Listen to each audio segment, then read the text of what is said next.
Oi, gente! Hoje eu vou falar de hiperfoco. O que é hiperfoco e como reconhecer? O hiperfoco é um sintoma de autismo e do TDAH, que é o transtorno do déficit de atenção. Então, se você já gostou do tema do vídeo, você já curte o vídeo, se inscreve no canal e vem comigo, que eu vou contar para vocês tudo que eu sei sobre esse tema.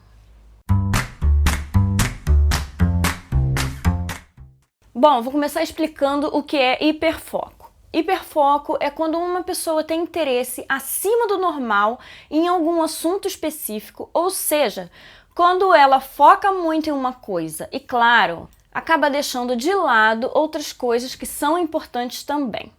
O Érico, meu filho, por exemplo, ele tem hiperfoco em carros e tudo que se relaciona com carros. Por exemplo, marcas dos carros, os símbolos dos carros, países onde você encontra cada um desses carros para vender. Isso é o que é um hiperfoco, você querer saber muito sobre o assunto, nos mínimos detalhes. Por exemplo, na série Atypical, o protagonista é um rapaz autista chamado Sam. E ele tem hiperfoco em pinguins da Antártica.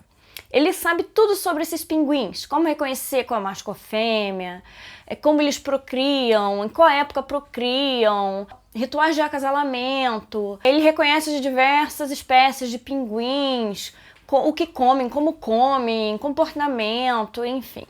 Como eu já falei, hiperfoco é uma característica muito forte das pessoas com autismo, mas também é uma característica de pessoas com TDAH.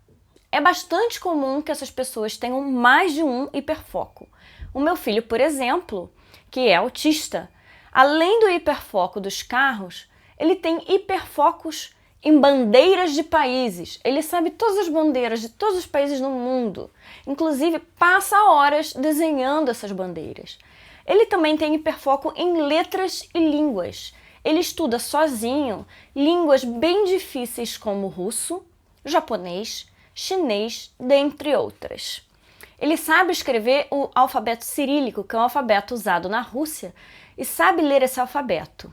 Tudo isso ele aprendeu sozinho assistindo desenhos e usando aplicativos de celular.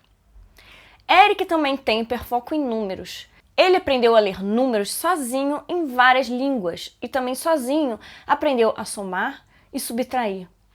Ele gosta de envolver números em várias atividades dele no dia a dia. Mas não são todas as pessoas que vão ter tantos hiperfocos assim, tá bom? Pode ser que a pessoa tenha apenas um hiperfoco. Então não há problema nenhum em deixar essas pessoas estudarem e se concentrarem em seus hiperfocos. Não faz mal nenhum. A preocupação das mães é que na escola essas crianças vão acabar se concentrando em matérias que tenham relação com seus hiperfocos e vão deixar para lá matérias que não tenham relação com seus hiperfocos e, como consequência, podem tirar notas baixas. Cabe à mãe, pai, cuidador, professora, diretora, professora extra e todas as outras pessoas que envolvem essa criança entenderem que existe ali uma dificuldade de aprendizagem, mesmo sendo uma criança inteligente e com capacidade para aprender. Essa criança não vai ativar o neurônio do seu hiperfoco em determinadas matérias e vai ter essa dificuldade. Eu vou explicar já já a fisiologia do porquê o hiperfoco acontece. Mas é preciso puxar e insistir que essa criança estude, por exemplo, história, que costuma ser uma matéria onde autistas e pessoas com déficit de atenção têm dificuldade. Não é regra. Estou generalizando, viu? Só para dar um exemplo mesmo. Agora que você já entendeu o que é um hiperfoco, eu vou explicar como funcionam os hiperfocos e por que isso acontece. O cérebro de todo mundo, autistas e neurotípicos, funciona da seguinte maneira. Durante o dia, nós criamos redes neurais, onde colocamos as informações que vamos aprendendo ao longo do dia. Aí, durante a noite, durante o sono, essas informações são gravadas. Quando a gente descansa, é quando estamos memorizando as nossas redes neurais e todas as informações aprendidas durante o dia. No dia seguinte, a gente reativa essas redes neurais, armazena mais informações ali ou somente acessa essas informações que estão ali e durante a noite memoriza de novo. Todos os cérebros funcionam assim. tanto de uma pessoa autista como de uma pessoa não autista, que é o neurotípico, que chamamos de neurotípico. Só que o autista vai ter as suas redes de preferência. Isso acontece porque o cérebro do autista é um cérebro super excitado, onde ele não consegue acessar uma rede neural de cada vez. Porque os neurotípicos acessam uma rede neural de cada vez. E quando vai acessar a próxima rede neural, ele fecha aquela rede neural anterior. Mas o autista não, ele não consegue fechar aquela rede neural anterior. Aí ele mantém um monte de redes neurais abertas no cérebro dele. E essas várias informações, elas vão passando no meio do caminho, uma da outra, fazendo uma bagunça na cabeça do autista, atrapalhando e se cruzando entre si. Então, o autista se organiza tendo as suas redes neurais de preferência. Tendo as suas redes neurais de preferência, ele consegue concentrar melhor e pensar melhor. E são essas redes neurais que são os seus hiperfocos. Então, como fazer para um autista se interessar por uma matéria que é obrigatória na escola, mas ele não tem interesse? Usando uma de suas redes neurais de preferência, ou seja, usando um de seus hiperfocos. Eu vou dar um exemplo para vocês. Eu já disse que um dos hiperfocos do Eric é número. Então, você pode enumerar fatos históricos para fazer com que ele tenha interesse em estudar história, contando a história como se fosse um passo a passo. Por exemplo, história do descobrimento do Brasil, passo a passo enumerado. Passo número 1. No ano de 1500, Pedro Álvares Cabral pegou a sua caravela e foi em direção às Índias. Ele desviou do caminho e foi parar em uma nova terra que ele chamou de Ilha de Vera Cruz. Passo número 2. Depois de um tempo, os portugueses perceberam que não se tratava de uma ilha e mudaram o nome para a Terra de Santa Cruz. Passo número 3.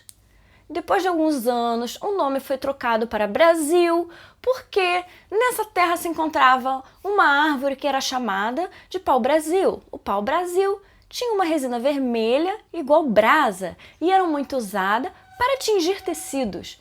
Vocês entenderam mais ou menos como funciona? E por aí vai. Você vai contar a história do mesmo jeito que você conta para uma criança que não é autista, só que você vai enumerar os passos da história. E assim, essa pessoa vai entender melhor e vai desenvolver interesse por aquela matéria. Você sempre usa hiperfoco em qualquer coisa que você queira se comunicar com o seu filho. Uma outra forma legal de ajudar essa pessoa a estudar é desenhando, fazendo esquemas no papel. Porque autistas têm uma tendência a serem pessoas visuais, ou seja, conseguirem entender com mais facilidade quando vem no papel. Eu tenho um vídeo onde falo sobre os autistas serem pessoas visuais. Eu vou colocar o link aqui na descrição. Aí, se vocês tiverem interesse em saber mais, clica lá. Então, você pode sempre associar o hiperfoco da pessoa para conseguir entrar na rede neural do autista e fazê-lo estudar, entender e memorizar alguma coisa que não seja do seu hiperfoco, que não seja do seu interesse. O que você precisa lembrar é que o hiperfoco é uma forma que o autista tem de organizar os seus pensamentos, que são aqueles emaranhados de informações. É importante entender e respeitar e saber lidar com essa diferença. Aprender a usar os hiperfocos ao seu favor no dia a dia. Se você sempre associar qualquer coisa com o hiperfoco da pessoa, você vai conseguir se comunicar melhor com essa pessoa autista e vai conseguir que essa pessoa com autismo te ouça melhor e te entenda. Eu vou deixar para vocês o link de um vídeo de um psiquiatra infantil, o Carlos Abujade, que é especialista em autismo, onde ele fala um pouco sobre essas redes neuronais e também fala de outras coisas interessantes, de como funciona o cérebro do autista. Então, se você gostou desse vídeo, gostou do tema, quer mais sobre esse assunto, dá uma curtida, se inscreva no canal e se você sabe alguma informação sobre hiperfoco que eu não falei nesse vídeo, deixa nos comentários, porque o seu comentário pode ajudar outra pessoa a entender melhor sobre o assunto e a se comunicar melhor com alguma pessoa, criança ou adulto com autismo, tá tá bom? Espero que tenham gostado, um beijo e até o próximo vídeo.